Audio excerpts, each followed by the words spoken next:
Welcome to the Mostly Traverse City podcast. I'm here with my friend Alice Rubert. It's the Mostly Traverse City podcast, and we're in the neighboring town of Elk Rapids. Yes. And we just met really kind of recently at the Northern Michigan Woman Health Fair. Yes. And we realized that we were kind of kindred spirits and had some similar thoughts on life and so forth. I came up here to do a meditation with you, and then I was here again today for the second time to do another meditation. But tell me a little bit about yourself. How did you grow up in Elk Rapids? No, yes. I was born and raised until 6th grade in Flint, Michigan, so downstate. And then my parents, we had a house up here, so we summered up here from like 4th through 6th grade. And then we made the move in 1998. So I was in 7th grade, which was a really hard transition, going from a private school of like 20 people to like a bigger public school up here. But luckily I had my cousin went to school here. So my family, my uncle and my aunt and my cousin were here. So I had someone that I knew, and like I said, I summered up here, so I knew a few of the other kids, which was nice. But I did graduate from Elk Rapids. And then went off to Michigan State, and then came back because I am a small town person. I love to travel. I love big cities, but I could never have lived in one. So then I've been here ever since. So would you consider Flint a big city? Yes, for sure. I loved the big city as a kid. Yes, I would say Flint is. But I think traveling to big cities is great. But then just having a small little community here. So I don't know, I feel like I love Traverse City too. Traverse City is like the perfect size. Yeah. But Elk Rapids is really nice too. Elk Rapids is really nice, yeah. The setting is beautiful. It is. You can't see this because of how the camera is pointing, but we're sitting here looking out at the river, and the lake is right there, and it's just a gorgeous, gorgeous spot. Yeah. Coming back to here, What did you do? Like, I know this is a newer venture for you, what you're doing here. Oh yeah, so when I graduated college, I did a lot of job shadowing. After job shadowing, I was a personal assistant to a doctor friend of ours, and then I was a nanny for a little bit, but then I got my real estate license and was in real estate with my mom. She owns her own company here in Elk Rapids. Did that for 10 years, and then I burnt out. It was right before COVID, where my husband and I were just so much going on that my relationships with my family, my relationship with my mental health, and I actually didn't realize it until COVID, when everything paused and real estate kind of took a break and no one was working. And it was such a nice, because we're constantly going, constantly moving, that I realized I needed to do something different because my body was taking a toll. My mental health was taking a toll, and my relationships were taking a toll. So I kind of went on this whole deep dive of figuring out what I would do. So I ended up enrolling in a doula workshop to become a doula. But then I also heard that it's, doulas are hard and they don't make any money. And it was, there was that whole thing of if you don't make money, you're not successful. That's kind of how I was raised. My parents are a little bit different now. I think seeing me in this different light with this small business and how effective it is, I think, too, with the meditation, and how much doing nothing basically is so helpful. So it is really helpful. It's an interesting thing that you say that, and I think when you're looking at realtors, it's like a constant discussion. People are like, oh, they make, this big commission, but I'm like, it's not guaranteed. Yeah, but they kind of work 24/7, and it's yes. A hard, there's a lot of, you show a lot of people, a lot of houses. And you're not guaranteed money. It takes it's not an easy job. There's a lot of work involved with that. And I've definitely learned a lot of how to communicate, but not people pleasing in a way, but just to be able to communicate with different people. Yeah, different styles of communication. And yeah, I think that was the one thing too of when starting this business is not looking at my email and feeling stressed about not looking at my email for the first time ever. And like, because, you know, real estate was my career for 10 years and I was successful at it, but I also realized like, I just didn't like the whole fast paced deadline, having to compete with other people for a house and like putting myself out there in that way. It just didn't feel authentic. It just didn't feel right to you. Yeah. So what did you go to college for? I have a degree that I probably don't use. It's interdisciplinary studies in social science. So like I took a lot of like communication classes. So I really don't have a degree that I could actually do anything with. Growing up with my parents, my dad was like, you need to go to college, get a good job. So it was a very like kind of forced thing, I guess. And I was a people pleaser back then too. So I did it. And I think I've talked about this with my family. If I could do something different, I don't regret anything because regrets are wasted energy. Right. But if I could go back, I'd probably do college differently. I would probably go to a smaller school because like coming from Elk Rapids is really small, and then going to Michigan State. That's like a city all in itself. It's so big. Oh, I know. So I think I got overwhelmed too with, like I didn't go to class. I didn't do the best that I could. I think it was overwhelmed, and then I stuck it out because it was like, I'm gonna disappoint my parents.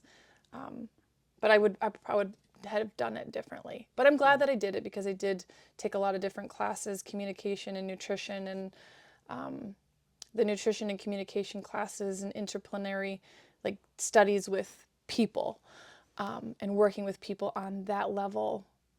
So that's what kind of drew me to real estate was working with people and helping them buy their house and planting roots. And but I had a mentor once, and he said, wait, now you're on this journey of planting and helping people plant roots in a different way. It's a different way. It's communicating with people and helping people in a different way. Yeah. And it also, I think, like you said, the regrets don't help. No. It's those skills that you learned in that setting, you are using now in a different way. Exactly. But I also think it's to your point with the college. One of the things we talk to people a lot about, kids that we take care of in the office, is, and parents that have kids that are getting to that point where they're graduating from high school, is, getting a degree is fantastic. Yes. But if you're getting a degree, you don't have to go away. No. You can stay at, like NMC is a fabulous place to stay. And it means that you get to test out some things, and you're in a smaller, maybe, I don't know if safer environment is the right way, but more nurturing environment, a little bit more cohesive environment. Yeah. And you don't have to pay $30,000 a year for it. Oh, I know. So I think, especially for a lot of people, because like you said, I don't really know what I want to do. No one knows at that age. Then going and spending all that money to just kind of test out what you want to do, that's a really expensive way to test things out. Yes. So I think staying local is a fantastic, or even taking a gap year and trying to figure out. Well, and Traverse City has the early college. But they also have they have a remote. Yes. What's the University Center? University Center. Yeah, which is amazing. It has like Ferris, and I mean, it has such great options. And I think back then when I had graduated, it really wasn't on my radar. A few of my friends stayed back and did 2 years and got all of their prerequisites done and then went off to college. I just think that it was such like you're going to the university whether you like it or not, and it was one of those things. That's kind of how I grew up, and I look back and it's like, again, I don't regret anything about my life. I think I have an amazing life, and I've had a lot of fantastic experiences. But I do look at it and I think, I wonder what would have happened if I had taken like a year or two. Yes. And found a sense of self. Yeah, gotten some different things done, but it was all about, no, got to get on with it, got to get moving. And I grew up and say, it's like there's not really an option in my family of not doing that, And again, I don't regret it at all. I love what I do, and I love the experiences and the people that I've met through it. But I think that there is, it's okay to kind of take a breath. That is one of the things that I think a lot of people came to see during COVID was, okay, well, what path am I on? And do I really need to be on this path? And is this path fulfilling to me? Sure. I mean, I think it changed the game for everyone. I mean, you look at, I don't know how many office spaces are empty in Traverse City, but I mean, so many people moved here because people worked remote. Like you see more people moving back because of, look where we live. It's so beautiful. Like who wouldn't want to live here to be able to work remotely? So you still get, you know, the opportunity to. Yeah, you get that sense of small town. I think your journey is a little interesting with moving there in 7th grade because it can be really hard. Yes. If you're moving here and you are a kid, like what are some ways that you think when you think back, it's like, well, what are some other ways that you were able to connect with people when you moved? Because you would have been in junior high then. So right? yeah, 7th grade. So I did basketball. So I did through that.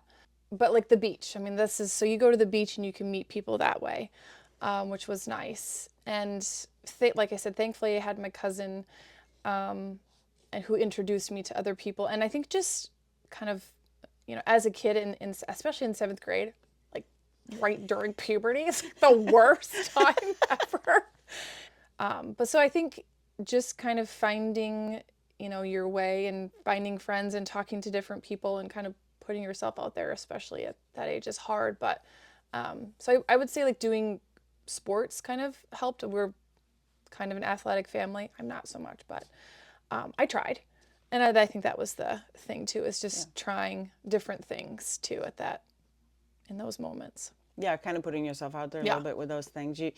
I do think that sometimes it's like looking at Traverse City, you know, the public high schools are so big. Yes.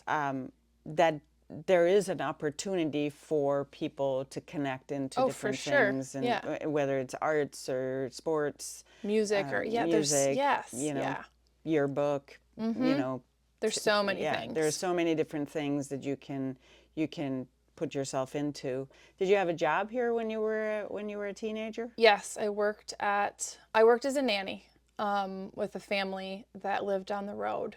And then I worked at the local Altonans, the farm market. I worked there during the summers. If you're looking at your community here in Elk Rapids, again, not necessarily looking at Traverse City, but here, what are some ways that you think that people could get engaged? There is an amazing Arts and Connection nonprofit building that offers classes for free.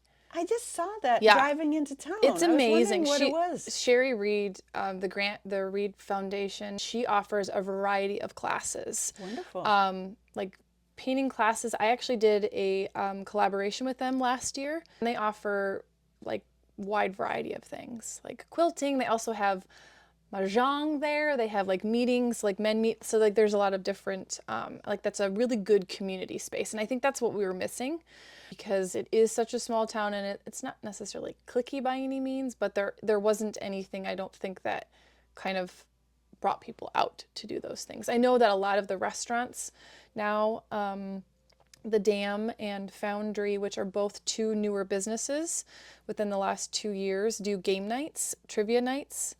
Especially in the summertime, there's always something going on. The golf course has... when it snows, they have a nice cross-country ski trail. Do they really? Mm-hmm, which is free, which is great. I didn't know that. I love that golf course. Yeah. I used to play a lot of golf, and now it's like I will play, but I don't want to play 18 holes. Sure. I always think at hole 9, I'm like, yeah, I could do that. I know, And on hole 12, I'm like, why did I say yes to this? But so I love the golf course is so beautiful. It's so nice. And it's walkable, but that's it's right on the also, water. It's right so on beautiful. the water, Yeah. but it's challenging. Yeah. So you mentioned your business and people coming inside. So what is the name of your business? It's Waterside Wellness. Yes. And you do meditation and breath work. And breath work, yes. And then you also have a massage therapist. We have 2 massage therapists, Okay. yes. Yep. All right. And you do workshops. You can do it as like a group type setting. I have daily group guided meditations. Mondays and Wednesdays, I'm at the school. I teach mindfulness and meditation to kids ages, grades 2 through 5 right now. That's fantastic. I started doing that at the beginning of the year. Wonderful. And I do Wednesday mornings with the teachers to do a guided meditation for nice. them. I've never done that before, and I don't have young kids myself, so it's been an interesting transition to like teach kids about how to like just be mindful. It's amazing, and I think teaching kids, because I was just talking to someone yesterday, and I noticed her phone was buzzing constantly, and it's the notifications, you know. And she's like, I don't even notice it anymore. I'm like, oh yes, you do. You just don't even realize that you notice it. Yeah.